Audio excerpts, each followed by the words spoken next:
Sonic X Shadow Generations is out now, so here's my review on the game. This is going to be a quicker review than I usually do because I do a Sonic retrospective, and I want to talk more about these games when I get to them in my Sonic retrospective review series. This is just a little thing since this came out and I already beat it. I might as well talk about my little experience playing it until I get to it in my retrospective.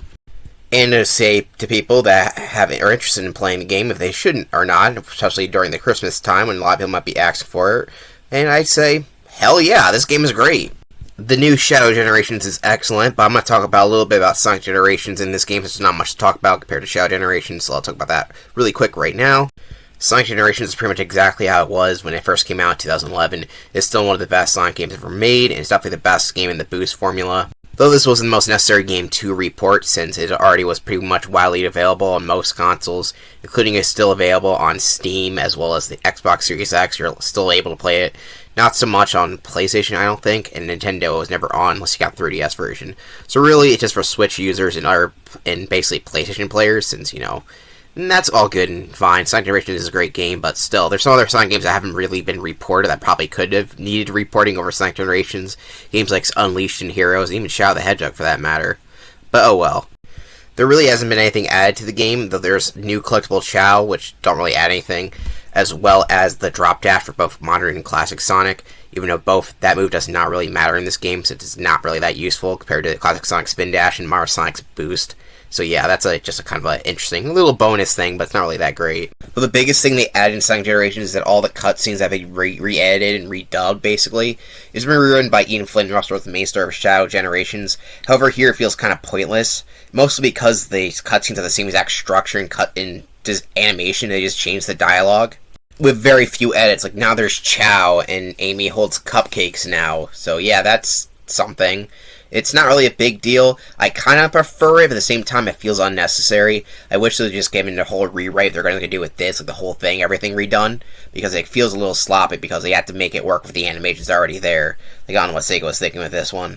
However, that barely affects the game since Sonic Generations had a very little story to begin with, which is a shame because you think, oh, maybe they can add more to it, but because they said they couldn't add any cutscenes, it's kind of like, what's the point? Either way, the gameplay is still excellent, and anyone who hasn't played it yet, after all these years of it being out, like, what the hell are you doing? It's one of the best Sonic games ever. You go play it now. Oh, there's one big change they made online. You would have heard about this, is that Rouge the Bat has smaller tits. That's a big deal, I guess. It's not really. It's very minor. It's kind of pointless, but it's nothing to whine about unless you really want to see big bat got titties, which you can see online anyway. But most people buying this game isn't here for Sonic Generations, which, by the way, shouldn't they re-release this on an anniversary? Oh well. They are here for Shadow Generations, and this game blew my mind. I'm gonna go on a limb in saying that Shadow Generations is the best Sonic game in 10 years, since Sonic Generations, that is. It is phenomenal. In fact, it might even be better than Sonic Generations, which is a bold statement, but it is that good. Shadow has a lot of cool and fun moves in his arsenal that don't feel gimmicky at all. It's just nice to see some new, unique moves that don't feel gimmicky at all and actually work themselves well into gameplay, what they already have. Shadow Generation is just a blast to play. One of the main reasons why I'm such a big fan of this one is that this game, for the most part, has very little 2D sections. Now, I like 2D sections, but a lot of modern, recent Sonic games, if you know, have way too many 2D sections. Now, Shadow Generations has very little, none at all. They actually are able to design open 3D areas with the character, which is fun to play. A lot of the modern Boost games just use 2D elements so much because it's easier to design. But, like, I want my 3D Sonic game to be 3D. If I want a 2D Sonic game, I'll play 2D Sonic game. Do you understand what I'm trying to say? Anyway, the level design is great. There's an Act 2 that is entirely 2D, but for the most part, Shadow's Hub World and his Act 1 levels, which are longer than Act 2, are entirely 3D, and they are a blast to play. In case you're wondering how Shadow controls, he's basically controls similar to Frontiers Sonic, but a little bit more refined. You can really feel the Frontiers elements in the Hub World, which feels like a little version of the islands from Frontiers, except since it's smaller, it actually feels more tightly designed and a lot less grind rails in the way. The Hub World in this game is a lot better than Sonic Generations. Since the Hub World is going off of Frontiers rather than Generations, just 2D area, there's a lot to explore and a lot of things to find, and even interact with some of the characters, who actually have unique dialogues throughout the storyline, and they're all written by Ian Flynn, and that means they're good. Definitely the best aspect of it is the story. Like I said, I'm a big Ian Flynn fan. I know some are complaining about the Sonic Generations Blu-ray, but that's not really his fault. He had to work what he has. Shadow Generations, on the other hand, is to peak Sonic storytelling. Highly recommend playing it just for the story alone. The fact that I can go into this game and after being a level, I can go back to see, hey, what's Omega gotta say about this? It'll say a funny line dialogue or give some interesting lore bits. That's something I really like, and I would love to see that in more Sonic games. It's still that in Frontiers as well, and I just love the fact that Ian Flynn's writing the game storylines now. It's so great to actually have a guy who actually knows how to write stories as well as a Sonic fan at that. It makes the game so much better. While there isn't as many levels in Shadow Generations as there is in Sonic Generations, there is so much to do here that it doesn't even matter, because at the end of the day, you might actually go around exploring the hub world more than actually playing Sonic Generations, because that's how much they packed into this little area. It is so well designed. If I had to explain Shadow Generations to someone who might not know, it's basically like the Bowser's Fury in the Mario 3D World, where you get Mario 3D World, which is a good game, and then you get this side game that adds a little bit more to the more traditional 3D game in that franchise that's somehow even better than the original. That's basically what Shadow Generations is.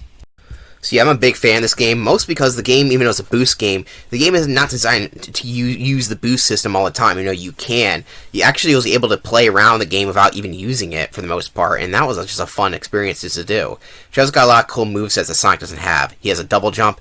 He has Chaos Control, which he can build up over time that freezes the time, which is pretty fun to use. He's got Chaos Spear, he can hit multiple enemies. Not entirely useful, but you can stun them. And of course, he has new Doom powers, which you can unlock over the course of the game, each one adding new fun elements that help Shadow's moveset be even more fun than he already was.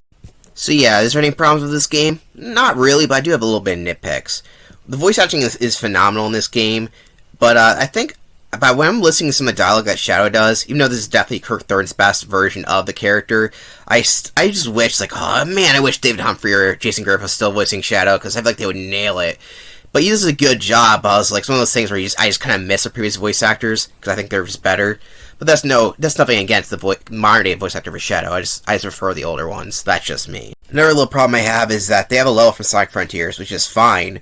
But one, not only is it based off my least favorite island from Sonic Frontiers, Shadow's also never in Sonic Frontiers. So why is he on one of the Starfall Islands? That makes it even weirder the fact that a level from Shadow the Hedgehog is not even in this, unless it counts Space Colony Arc, which is even more strange, seeing as how Black Doom's the main villain of Shadow's campaign, which is also never explained how he returns, but not that really matters in the main grand scheme of things.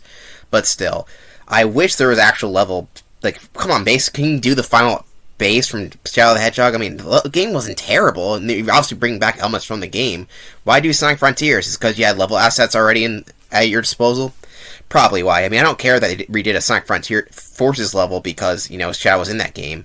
But these levels are based off Shadow's past, and why are we in Sonic Frontiers? And yeah, these games definitely came out after Sonic Generations, and they know that they talk about that a little bit in the game itself.